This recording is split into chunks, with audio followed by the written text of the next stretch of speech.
आस बुली ଯିବା ଆମ ବାରିପଟ ଦେଖ ଲଘୁଚାପ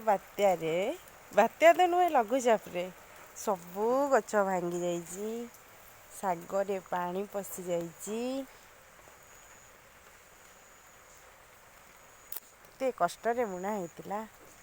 ସବୁ ଭସେଇ ଦେଇ ପଳେଇଲା ଦେଖନ୍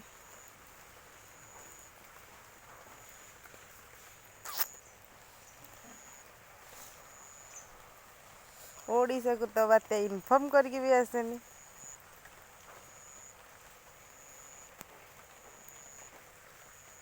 पूरा ग्रीन ग्रीन ग्रीन ग्रीन आमर चारियारे